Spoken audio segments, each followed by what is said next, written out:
Hello, everyone, and welcome to the Teacher Enrichment Program's College and Career Panel. The College and Career Panels brings together STEM industry professionals and representatives from institutes of higher education to share information and insights into regional STEM careers, as well as educational pathways. Following this session, this video, presentation slides, and supporting materials are loaded onto the TIP lab bench for teachers to access and use in their classrooms. The Center for Excellence in Education was founded in 1983 by Joanne DeGeneiro and Admiral Rickover, who is the father of the nuclear navy and civilian uses of nuclear power, with a mission to nurture high school and university scholars to careers of excellence and leadership in STEM. We have 4 programs here for teachers and students. We have our Research Science Institute, we have our USA Bio-Olympiad, our Teacher Enrichment Program, and our STEM Life. All programs will be listed in the chat along with their link so that you can learn more. And this video will also be edited and again shared on CEE's YouTube channel and social media platforms. Today we are joined by 2 exciting guests. We have Danielle Linsenbigler with West Virginia University, and we have Brock Reesberg with Greylock Energy. And so with that being said, we will have question and answer sessions at the end of the presentations. So please use the Q&A function to ask any questions that you may have. And with that, I'll let Danielle take it away. So thank you. I appreciate the opportunity to be here and talk a little bit about the career pathways that West Virginia University offers. And so just a little bit of a background, West Virginia University is a land grant R1 research university located in Morgantown, West Virginia. We have about 20,000 undergraduate students, and our total enrollment is about 26,000. We offer over 140 bachelor's degree programs, so quite a lot for students to choose from. And while today we'll kind of focus a little bit in that STEM area, we do have programs across the board, everything from those STEMs to the creative arts programs, and actually some programs that offer an overlap in both. And so in lieu of a presentation, I wanted to actually show a really interactive part of our website that we have that actually highlights these pathway programs. So you can see the website listed there, admissions.wvu.edu/academics/pathways. It's a great way for students to start narrowing down those options. Like I said, with over 140, it can be a little daunting for a student who might not be quite sure what they want to study and really, how do you start to narrow those down? Well, these pathways are a great option for students to do so. So you may have a student who says, I really have an interest in that field of maybe agriculture, natural sciences, very passionate about the environment. They can come to this website. They can click on our agriculture and natural sciences pathways, and it is going to take them to the site then that gives them a little bit more information. So why this is really nice is not only is it going to show you the majors, which I will show here at the bottom in a moment, but it's also going to show opportunities outside of the classroom as well. So student organizations that they can get involved in, facilities that they will have access to as students in those programs, some of the courses that they will be taking, and then potentially careers that can come out of those fields. And so within this, then there's different videos that they can watch, bios from students and professors.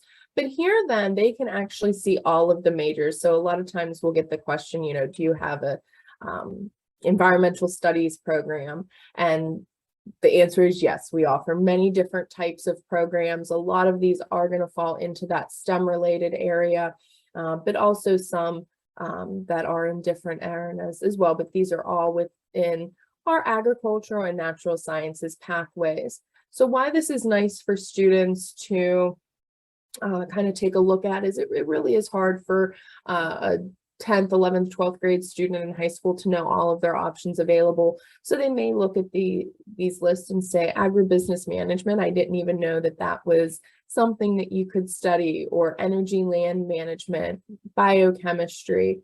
You start to really get into some of these environmental programs, everything from environmental microbiology to environmental soil and water sciences, environmental geoscience. Some pretty unique programs as well fall within that area.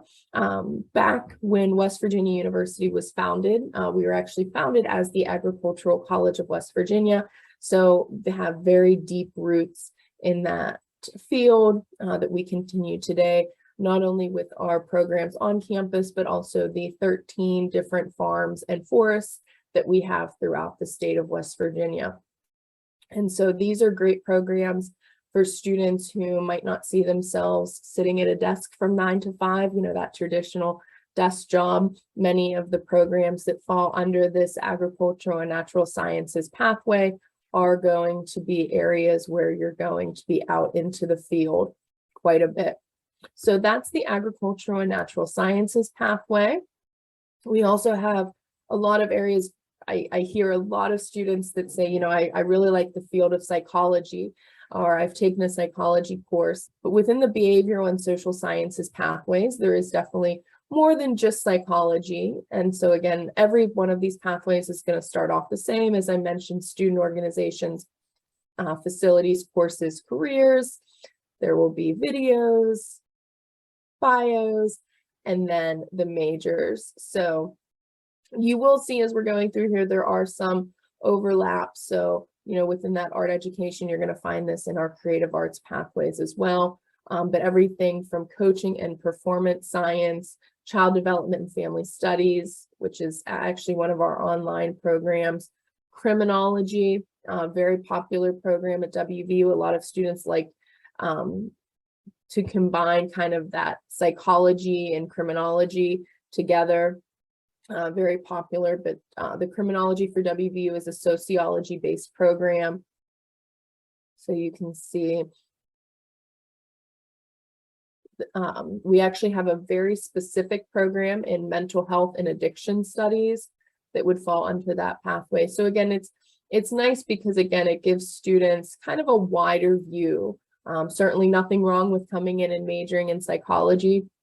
But again, a lot of times we hear students say, oh, I didn't know you can actually major in sport and exercise psychology and be a sports psychologist, youth and family sciences. So quite a few in there. Again, many that will fall into that STEM area. Continuing on, our next pathway here is business and communications. And so again, just a quick note, it's, a student isn't going to come in and indicate on their application that they want to major in the business and communications pathway. This really is more for research purposes and breaking those majors down and seeing what is available in the different fields of study that they may have an interest in. A lot of student organizations that are related specific to an academic program. We have over 500 clubs and organizations in total that students can choose from. Our students are very active in those, and it's nice when you can also pair a student organization with an academic interest as well. So again, some of these you will notice that there is overlap. So the agribusiness management, even though it's within the Davis College of Agriculture, Natural Resources and Design, when you're talking again, just the majors that they can pursue within that interest, it would be considered in both areas. Within that, you're going to have accounting, economic. We also have programs in entrepreneurship, fashion, dress, and merchandising. So that merchandising piece is what would put that into this pathway. Finance, game design. If students know they have an interest in business but aren't quite sure exactly what area that they want to pursue, they can go into a general business. Global supply chain management, we're seeing a big interest in that right now, just because I think supply chain has kind of become something a little bit more front and center right now with some issues that we're seeing. But we also have the hospitality and tourism management program, which is available online or in person. And then the health informatics and information management. So I think this is a really good example of a program that there's really not many students out of high school that are going to know what that is. But It's a program that it's kind of the business and the science behind our healthcare field. And so that's a really nice option for students. A lot of communication areas, integrated marketing communications, comm studies, public relations, advertising, all of that.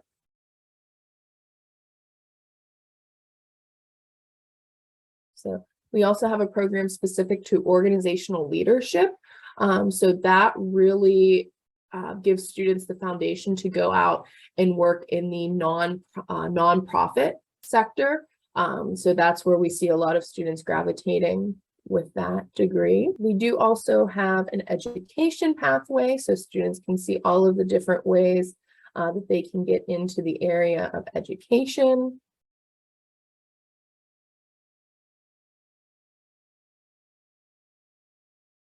So again, it's not just, and when I say just, it's not because there's anything wrong with majoring in elementary or secondary education. It's just that I think when a student starts to explore these pathways a little bit more, they see just how broad of a field that can be. So the agricultural and extension education, coaching and performance sciences. So coaching, looking at that in more of the education aspect of it. The music education, of course, we do offer the elementary education. We do have some secondary education programs as well.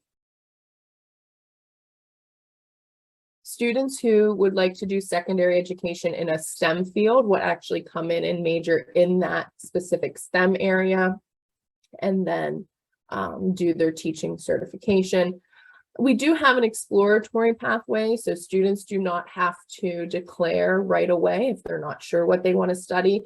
This is one that they actually can indicate on the application if they are not sure, and they will have some additional resources for them throughout that first year.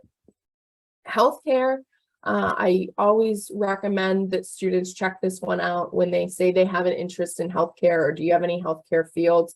WVU is really strong in this area. We have our teaching hospital, Ruby Memorial, right in Morgantown. It's a level 1 trauma center. And then we do have our healthcare system, WVU Medicine. So students can really pursue just about any aspect of healthcare. And this again is one that is kind of eye-opening when students look at the full list because they aren't, a lot of times they just don't realize just how many areas of healthcare that there are. Animal and nutritional sciences is listed here. That is going to be kind of our pre-vet program. While there are other options as well, that's the one that we see students gravitate towards the most. And we do have a special program within that specifically for students who are interested in veterinary school. So art therapy, we do have a music therapy program as well. You'll see some of the STEM programs listed here because they do make wonderful pre-med programs. So biomedical engineering, we also chemistry, biology, biochemistry. We have programs like biomedical laboratory diagnostics. And you'll see as we've been going through, hopefully you've noticed each one has a great little just kind of 20,000-foot view of the program. And so students can really kind of look for buzzwords or keywords and say, oh, I could possibly see myself doing this. Let me know more. And then just to kind of show you what happens, if you would click on any particular program, it's going to take you right to that page. You can see everything from careers to courses. They'll do a sample course schedule over 4 years of what the student may take. We do have comm sciences and disorders, dental hygiene, environmental microbiology, again, a great pre-med program or just pre-professional program. So again, you can see immunology and medical microbiology, becoming very, very popular for medical school, but also you can go into a lot of other different areas with that. Nursing, we do have a 4-year BSN program, but we also have programs that allow students who have earned a bachelor's degree in other areas to do a BS to BSN program. And then we also have an RN to BSN program that we offer as well. The physical education and kinesiology program. We have it's listed here as pre-pharmacy. That's how a student comes in, but it is a 6-year PharmD program that we offer. Social work, and then public health. I think we've seen definitely an accent in, or that field being accented just with the COVID-19 and what it actually means to work in public health. So a few more pathways here just to explore. Law and public policy. This is one where, again, students who have kind of an interest in this field tend to think that their only option would be, to go to law school. While they certainly can do that, we have a law school at WVU. We do have a select number of 3+3 programs. So instead of 7 years, they're getting their bachelor's and their law degree in 6. We do offer a lot of other programs that can take them down different pathways in advocacy in law and things like that. Liberal arts and humanities. Again, we are very, very strong in those STEM fields, those healthcare, but we do have the liberal arts programs as well. World languages, very popular. Even if a student isn't majoring in world languages, we do see a lot of students pairing languages with their major, adding them as minors. We have an extensive study abroad program that we are seeing kind of coming back to its normal levels here a little bit more post-COVID. Pre-COVID, we would have anywhere, usually around 1,000 students who would study abroad in some capacity throughout the academic school year. We have a lot of what are called multidisciplinary studies programs. And what is really nice is that pretty much allows a student to make their own major. What they do is they're able to combine 3 of our minors. And so if they have a very, very specific interest, they can make the major out of 3 minors that are available. While you may see the different ones listed, Eberly College of Arts and Sciences, for example, creative arts, agriculture. Sometimes, if depending on what minors you have an interest in, so if you would do the College of Creative Arts MDS program, you would actually have to have at least 2 of those from the College of Creative Arts, and then the third could be in any. The Regents Bachelor of Arts program is nice to point out. We do have that available. We see a lot of non-traditional students who will go that route. And if, they're very close to a bachelor's degree, or, they want to finish something that they started, or maybe just start new, the RBA is nice because it actually can give them credit for work experience and life experience.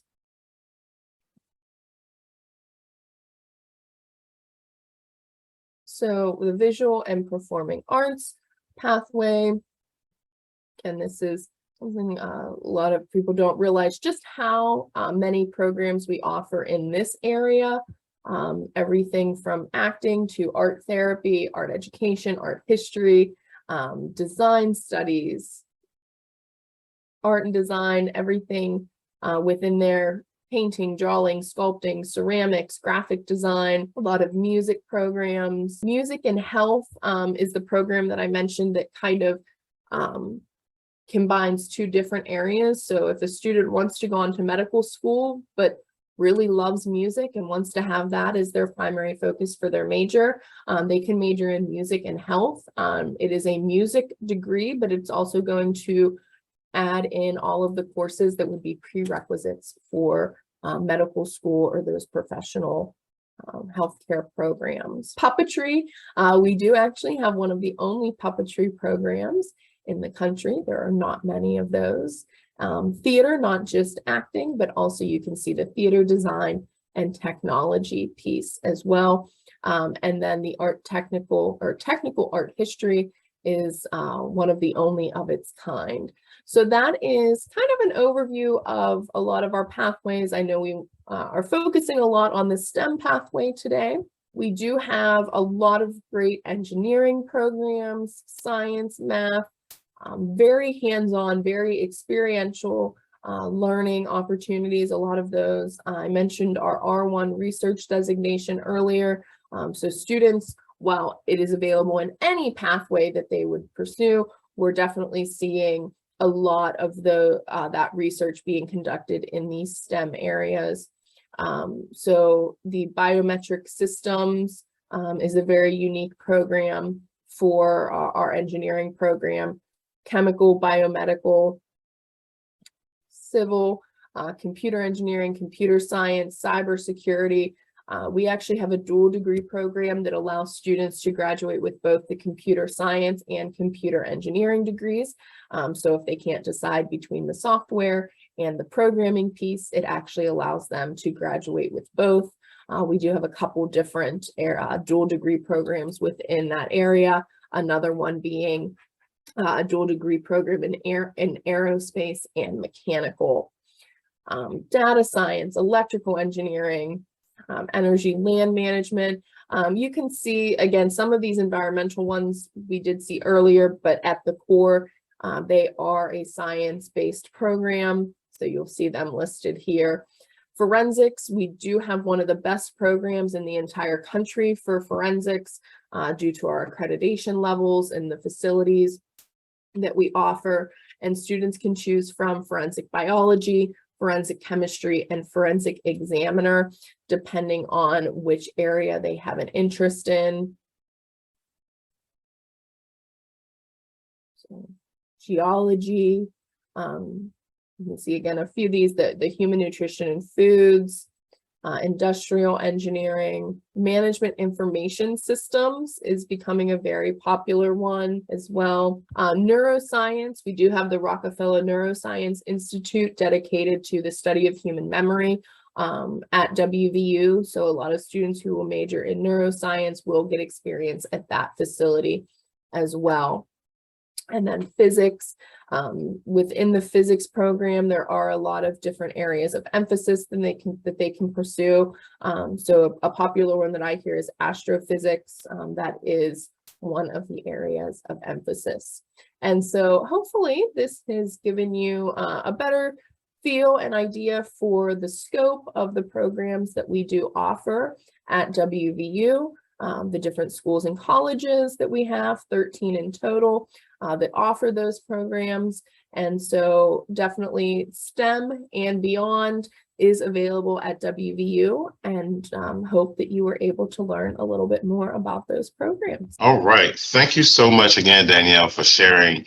Wow, you guys, I mean, that's really thinking out of the box in terms of capturing young minds. I love the wide range of programs that you guys offer and their entry programs. And I wish that they had these opportunities when I was in, when I was in school. This is certainly invaluable to our teachers. So again, thank you for sharing. Thank you for having me. Thank you. Mm-hmm. And next we will hear from Brock Reesberg, Senior Production Engineering Manager with Greylock Energy. Yeah, thanks, Travis, and well done, Danielle. That was the same thing. I wish they'd have had that when I started. I kind of knew what I wanted to do, but that's really cool to be able to see everything that's available. Absolutely. Share my screen here. I noticed she didn't mention one of the best ones though, petroleum and natural gas engineering. So that's what I'm going to talk about. We do offer. I didn't want to steal your thunder though. So. You're good. Yeah, so I'm Brock Reesberg. I'm a production engineering manager with Greylock Energy based in Charleston, West Virginia. And I'll just give you a little background about myself, kind of talk specifically about petroleum engineering and kind of talk about my day-to-day and kind of what all petroleum engineering involves, and talk about kind of the STEM skills and kind of what I think you as teachers can do to support and push kids into STEM. So I was born in Grand Junction, Colorado. I went to the Colorado School of Mines in Golden, Colorado, and graduated in December of 2010. I started my career in Fort Worth and also lived in Midland and San Antonio, and then ended up and got really fortunate and had an opportunity to come to Charleston, West Virginia, and loving it here. I've been here just over 4 years now, and I'm married, and I've got a 6.5-year-old son in first grade and a 1.5-year-old son that's busy, and a mini dachshund named Jack. So Greylock Energy is a primarily an oil and gas company, mostly natural gas. We're headquartered in Charleston, West Virginia, and we have operations in West Virginia, Pennsylvania, Kentucky, and as of this March, we closed an acquisition. We operate about 2,800 wells in Utah and Wyoming. So in total, we have about 7,200 wells we operate and about 2,600 miles of pipeline. And I really like our core beliefs. You know, our mission is to produce energy that powers communities, and to do that responsibly in terms of our communities and our environment. And yeah, I really love what we do, and I love our company. So as far as petroleum engineering, there's kind of a lot wrapped up, like most, and a lot that support oil and gas companies and petroleum specifically. So looking in petroleum, there's a few different categories once you break out of school, including drilling, so the actual drilling of the wells, completions. If you've heard of fracking, it's a pretty big term now. That's what we call completions. Production, which is what I am, which is after we turn the well in line, managing the well life all the way through to plug and abandonment. And then reservoir, which is more data analytics and managing production and looking at economics. So everything, we all kind of work together, and we're kind of an interdisciplinary team as we kind of manage the life of a well from start to finish in the development of producing oil and gas. So pretty exciting as far as drilling goes. It's cool. We're actively drilling right now in Pennsylvania, and kind of that's one of our rigs that we used in the last couple of years on the left side. So that's our pad. It's a little bit different building a pad in West Virginia and Pennsylvania, where you have to move a ton of earth in order to create a pad like this. And we're drilling down anywhere from 7,000 to 8,000 feet down, so about 1.5 miles below the surface, and drilling out horizontally another 1 mile to 2 miles out. And if you look on the right, that's what we call geosteering. We're targeting a zone that's actually about 10 to 20 feet thick, and we're able to stay within that zone, even as you can see the wells kind of going up and down. So with today's technology, that's kind of why we've become so efficient, and we're, you know, that far down and that far out, we're able to target a zone so small and make the wells pretty much as good as we can. So after drilling, we moved to completions. So if you look at that picture on the left, that's a frac fleet. So you can see that same pad, and it's pretty much full of equipment. So that's a bunch of high pressured pumps, and they're pumping water and sand down hole in order to frack so that the well can produce. If you look on the right, that's kind of a spread of what you see underground. So this is a plain view. You're looking down from on top, and these are 4 different wells that this particular pad is fracking. And these wells will make enough to power multiple hundreds of homes, actually thousands of homes for a very long time. So looking at reservoir, that's more on the data side. They manage the wells, so a lot of these wells come on really strong. So this is just a quick chart. They manage production and kind of how to handle and forecast future production and future. So we get better and better at predicting what our wells are going to do, so we can accurately forecast for our economics and the life of what a well is going to do. And then my specialty is production. So we monitor and manage the day-to-day. I can pull up on my phone or on my computer and kind of look at every well in our field up in Pennsylvania specifically, and kind of see what it's doing right this minute. My day-to-day, we're looking at wells and seeing when things go wrong. I think my favorite analogy for production is kind of a well doctor. So when everything's great, we don't have to do anything. As soon as a well starts to have problems, we kind of have to go in and diagnose what's wrong and figure out how to fix it. And that's probably my favorite challenge as far as production goes, because there's always problems and there's always unique ways to fix it. And our goal is to do that as efficiently and cheaply as possible and get the well back to production. But that's just another dive of looking at the well, and we're optimizing. Another thing we do is optimization. So if a well does start to have issues, there's things we can do that are called artificial lift to help wells produce.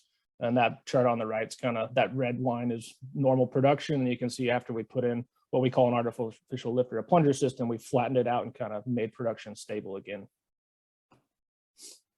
And then, like I said, we do workovers. So this chart on the right or on the left is production. Again, we had an issue and something happened down hole. And on the right, you'll see a picture of a rig. So we go in and we work down hole, and we pull tubing and do different things down hole in order to fix the well. And then you can see on the right that curve is really nice. That's what we want to see, is a normal, steady, flat decline. And then one last thing I manage is flowback, and my team manages flowback. So after we frack wells, these wells come online and make thousands of barrels a day. This last pad we did, we made 10,000 barrels, or if you multiply that times 42, about 400,000 gallons of water a day that we're. And one of the unique things in the Northeast is we do a lot of water sharing. So we're not just sending that water back and disposing of it. It's actually going to other operators, and we kind of do a really good job of using our resources the best we can up here. And then finally, my group gets to manage our plug and abandonment. So that's the unique part, is we get to see it from kind of start to finish. So we do have wells that have run their economic life, are no longer producing, and we manage the plugging of those wells. And what we do is we go in and fill the well full of cement, and pull all the tubulars out that we can and fill them with cement so they can no longer produce oil and gas. And this has been a really big challenge. And if you've seen kind of the political environment, the government recently passed a bill that's putting a lot of government funds towards plugging too. So this is going to be a very long and fruitful effort for the rest of, I mean, there are millions of wells in the United States, and they will all need to be plugged at some point in their life. So plug and abandonment is a crucial part and a necessary step that we have to do too, to be proper stewards of our wells. So lastly, STEM skills and environment. You know, my grandfather was a chemistry professor in college, and my mother was a first and second grade teacher for 30 years. So I have a huge belief and understanding of teachers, and I really appreciate everything you guys do. You spend so much time, and I know that I want you to know you have a huge impact on your students and pushing them in what they want to do and supporting their growth. And I had a lot of great teachers that pushed me and kind of guided me to where I am today. So I think really promoting and recognizing the ones that have a passion for math and science, and just like that WV, it's incredible how many programs, and you think of how many things are in STEM now, and just to introduce them to those things, and well, there's not just traditional STEM, there's tons of things that can go into STEM. Obviously, I'm passionate for engineering, and I think engineers will always be needed, not just petroleum, but in general. And then as far as petroleum and oil and gas companies goes, there's a huge demand for trades as well. So just not even necessarily STEM, but we support, just like Danielle said, we hire geologists, we have IT functions, accounting, land people. We just support a wide range, welders, and we have tons of field personnel. So not only STEM skills, but I think a big lack today is our skills and trades-based things that we need too. And lastly, as far as petroleum engineering, obviously pushing prereqs, I think AP classes, pushing algebra, calculus, chemistry, geology, econ, physics, computer skills. A lot of data analytics is really coming forward. We use a ton of data analytics, and that's become a huge part of our job and support functions. I think math and science competitions or fairs are great. I don't know if that still goes on, but I think those are awesome things. And I remember doing science fairs when I was in middle school and high school, and that just evokes spirit, and those kids want to do something STEM, and the more they see. And then guest speakers, I'd be happy to come guest speak in any classroom anywhere within a radius of West Virginia. I'm excited to share. I've done a couple of remote ones. We did one for a school out in West Virginia in Wyoming, just to talk about the same thing. Field trips, I think college visits, and then oil and gas specifically. There's a ton of great resources online, but the EIA, Energy Information Administration, has a great portion of their site for kids that can definitely be related up to high schoolers, that kind of talks about the industry and everything that's involved in oil and gas. And just on that bottom right there, that's an active account of active wells in the United States, which when I first put this together, I was blown away at how many there are. There are 1.7 million active wells, and currently we're just continuing to drill. So as the energy transition happens, we're definitely going to be producing oil and gas for a long time, and we're also going to be the companies that are pushing every other form of energy. So I'm an all for one energy, and I think natural gas and oil are a huge part of that role in that transition to a less carbon future too. So yeah, thank you for the time, and I'd be happy to respond to any questions by email or phone follow-up too. So yeah, thank you for your time. Be happy to answer anything.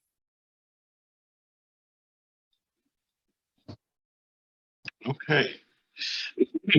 Let's see. Give me a second.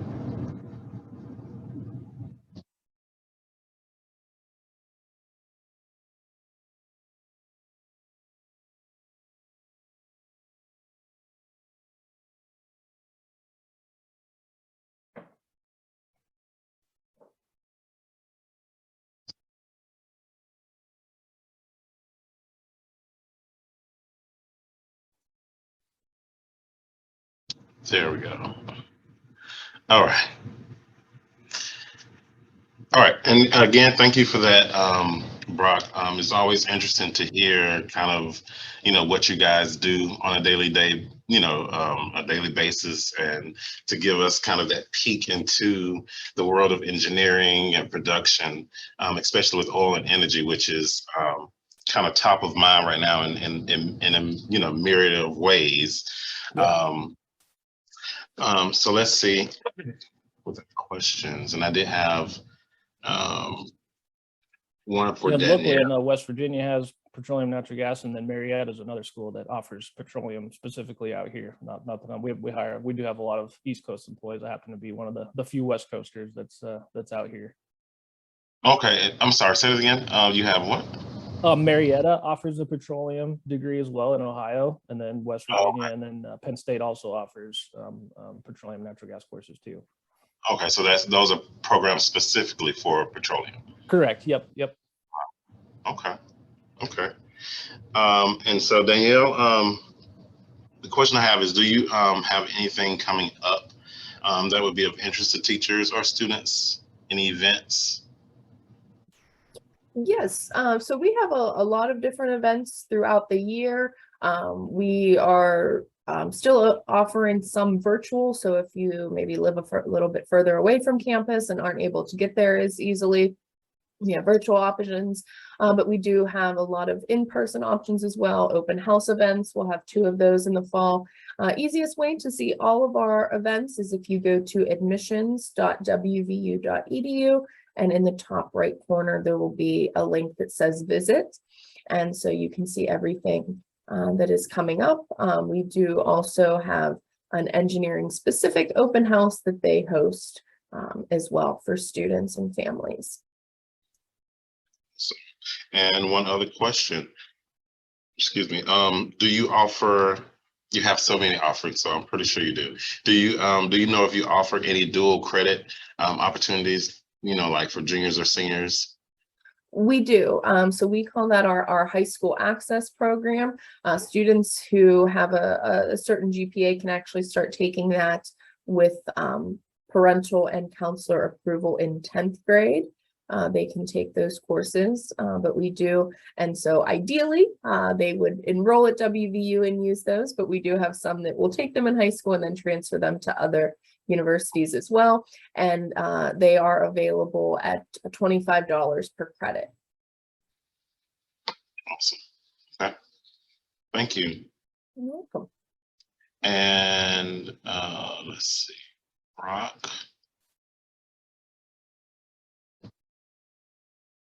So this question, kind of two-part as well. So what was your most challenging part of your journey in like breaking into engineering? Yeah, so I definitely fell into it. I loved math and science in high school, and the Colorado School of Mines had an application where you didn't have to fill out an essay. It was for in-state that if you had a certain GPA, so I didn't have to do an essay, and I was accepted into mines. So that was probably my quickest and easiest. It was the only school I applied to, and once I got in, I didn't have to write an essay. And then I took a tour of campus and took department tours, and the petroleum head was just super enthusiastic of the opportunities of being able to travel and the challenges of petroleum engineering specifically. So I kind of fell into that and just never looked back, and I've just loved it ever since I got into it. So it's a new challenge and definitely some stressors, but it's been a wild career, kind of graduating in 2010 and seeing where oil and gas has come in the United States and kind of globally too. It's been, and especially in the last couple of years, it's really come to light of how much we need oil and gas and how it helps stabilize geopolitical, I mean, really everything. So yeah. Okay, and in that, so like, what would you share with your younger self in that process that you would do differently, or that you would, now that you're in it, there may be an easier pathway that you would share with your younger self, for example? Yeah, that's a good one. I started in the field, and I think that was by far the best. So I don't know if I would change my path. I think probably for any engineer in any type of engineering, I think learning and being in the field is the most important thing you can do. There's a lot of engineers that think you just jump straight to the office, and I don't think those engineers don't just end up well-rounded. So not just petroleum, but really any engineering degree. I think the most important thing is to go to the field and learn from the people that are doing it and learn from the people that are in the field. So if I would say anything, I would tell myself to stay in the field as long as you can and learn as much as you can, and take advantage of learning from the professionals that are doing it right now. Awesome. Good question. Awesome. All right, let's see.